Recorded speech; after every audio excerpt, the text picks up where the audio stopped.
Bismillahir Rahmanir Rahim. We spoke of the spiritual caliber of Hussein ibn Ali and his connection to Allah subhanahu wa ta'ala, which makes his sacrifice so supreme. And every soul, through their connection with Allah, ultimately is connected to godly people who have become immersed in God. This brings us to the question of how did Imam Hussein face sufferings and difficulties on the day of Ashura, and how did he conduct himself? What was his attitude, and what did he understand suffering to be? The first thing we see in his story is that he is growing throughout the ordeal on that terrible day as those terrible events unfolded. For him to grow through those horrendous situations that faced him shows that he took them very positively as opportunities. What this means is that suffering, if we resist them internally, and if we become miserable through them, then their purpose is defeated. On the other hand, if we feel that no, it is not something that is unwarranted at a deeper level, but it is due to come to me, then we become very dignified about them. And we begin to find a greater meaning through them and a purpose that we need to attain through these sufferings. Now, fundamentally we ask, well, why do we suffer? One of the reasons, and a predominant reason for suffering, is because we are attached. And when these attachments break, they cause a lot of discomfort within us. And when this discomfort comes to us, we are unable to accept it.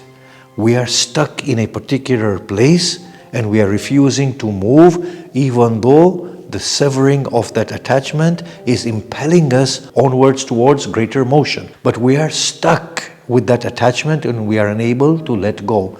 However, if we were to tweak our understanding and say, well, whatever I am attached to is not really me, it's an arbitrary bond that I have formed. And I inevitably have to be detached from everything other than my true truth and my God. Then in that case, suffering that comes through detachment can allow us to grow into that reality that we yearn and we seek. Every form of attachment is a form of lack because we are stuck to that thing that we are attached with. When it is severed, our restricted identity breaks and we are given an opportunity to evolve into a much greater truth, a much greater belonging, and flourish and bloom through that particular detachment or severing of the attachment. Now, Imam Hussein Salamullah alayhi has seen suffering in that way. Whenever his companions died or were killed, no matter how brutally, Imam Hussein's attitude was, well, you belonged to God and you have returned to God. And he would inwardly understand that, oh Allah, through the severing of this attachment, I am attaining the real meaning through you. Now look at the attitude of Imam Hussein as portrayed in his du'as, where he says, oh Allah, what makes this event bearable is that you accompany me and you witness the scene with me and you preserve every soul with what they have earned.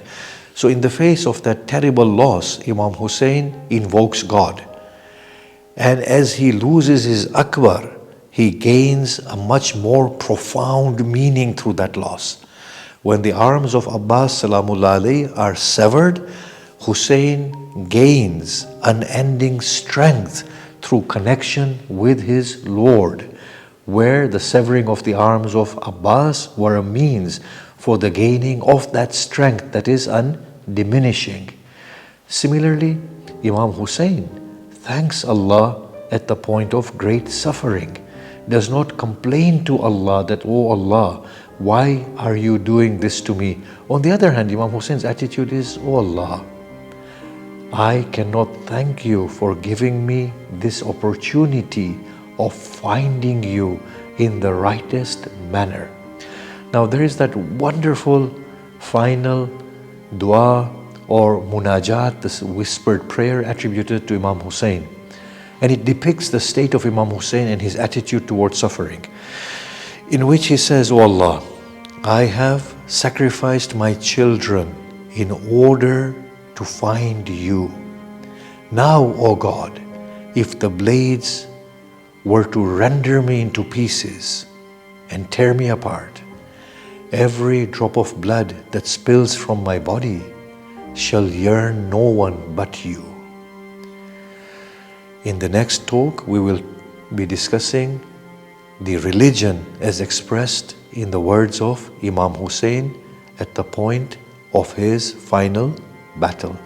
Wassalamu alaikum wa rahmatullahi wa barakatuh.